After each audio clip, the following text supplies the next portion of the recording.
Hi friends, Father Kerry Walters here, pastor of Holy Spirit American National Catholic Church. This is another life lesson from the ancients, this one on Laozi on effortless living. You and I live in a society, in a culture, which values success sometimes even at the expense of happiness. We are taught that in order to grab that golden ring, we have to be in control of things. We have to learn how to manipulate people and events. We have to discipline ourselves to have the energy and the gumption to go out there and grasp, seize whatever it is that we want. You and I both know that this kind of a lifestyle can create a great deal of anxiety and unhappiness. And so it seems to me that we would be well advised to heed the wisdom of an ancient Chinese sage named Laozi, who teaches us that the secret of happiness is not grasping and manipulating and controlling, but is living effortlessly. Lao Tzu, if he was actually a person, there's some debate about that, lived in the 6th century BC. His very name, Lao Tzu, means old child, and that has to do with a legend surrounding him that he was in his mother's womb for 70 years and emerged as an old man. Clearly, that kind of a story wants to underscore his wisdom. He appears to have been an archivist, a state archivist or librarian, and towards the end of his life, when he was quite an old man, he decided that he would leave everything behind him. And so he mounts himself on an oxen and he begins to travel west to the boundary of China. And as he reaches the boundary, one of the border guards asks him if he would please write down wisdom if he's going to leave China forever. And Lao Tzu does. He writes a book that is known as the Tao Te Ching. It is a short book, 5,000 words, 81 very, very short chapters, and it encompasses the teaching that Lao Tzu wanted to leave his fellow countrymen and those of us hundreds of years later. The primary message of the Tao Te Ching, the book, by the way, can be translated as The Way, is that there is an underlying order to all of reality, which Lao Tzu simply calls the way or the Tao. And he tells us in the very first chapter of this short little book that the Tao that can be spoken is not the Tao. The Tao that can be said is not the Tao. And what he seems to mean by that is that the Tao is that which is beyond language and conceptualization. It is the rhythm of the entire universe which makes orderliness and symmetry in the universe possible. It is the origin of everything that is. We can name all of the other things that are birthed by the Tao. We can describe them and classify them and conceptualize them, but we can't do the same thing with the Tao. It is beyond our ken. Let me read you what he has to say about the Tao. It's quite beautiful. This is from chapter 51. Every being in the universe is an expression of the Tao. The Tao gives birth to all things, nourishes them, maintains them, cares for them, comforts them, protects them, takes them back to itself, creating without possessing, acting without expecting, guiding without interfering. If you and I wish to live good lives, meaningful, enriched, happy lives, what we need to do is to align ourselves with this unspeakable but very intuitive rhythm of the Tao.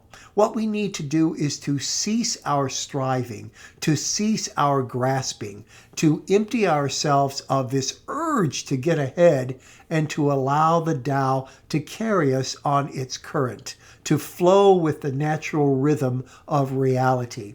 And that rhythm permeates all of reality. One of the favorite metaphors that Lao Tzu uses in his book to gesture at the Tao is water. Water permeates everything, says Lao Tzu. It rises, it lowers, it seeps into.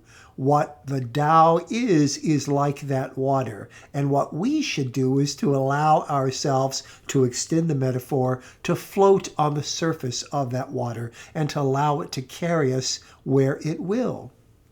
Now, this is not a kind of passivity. Laozi is quite clear about that. Instead, it is a something that he calls Wu Wei.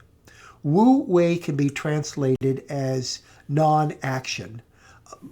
But what he means by non-action is, once again, allowing oneself to align with the natural flow, the natural rhythm of existence.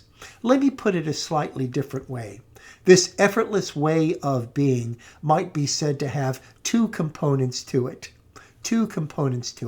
One is letting go of our drive to control reality and to control our own lives, and instead allow reality to reveal itself to us. Letting go means not to manipulate, but to become supremely receptive. And then the second movement, letting be. We let reality be instead of trying to force it, to straitjacket it into all of our conceptualizations and categories. Laozi suggests that if we align ourselves in this way with the Tao, if we practice effortless living, it is not only good for us as individuals, but it would also be good for society. He envisions masters, as he calls them in the Tao Te Ching, people who are natural leaders of society, as practicing this effortless sort of living and encouraging others to do so as well. If a society could be built upon its alignment with the Tao, there would be no conflict, there would be no warfare, there would be no shortage of commodities, there would be no ego pitted against ego. Laozi says that he has three ways of summarizing everything that he wants to get across with his category of Wu Wei, of effortless living, of non-action. And they are simplicity, patience, and compassion. Let me read you from chapter 67 of the Tao Te Ching. I have just three things to teach, Laozi says: simplicity, patience, compassion. These three are your greatest treasures. Simple in actions and in thoughts, you return to the source of being, the Tao. Patient with both friends and enemies, you accord with the way things are. Compassionate toward yourself, you reconcile all beings in the world. Simplicity, patience, compassion are all ways of aligning with the Tao and foregoing the urge to demand and grasp and achieve. Again, not a passivity, but a more relaxed way of living that brings genuine happiness.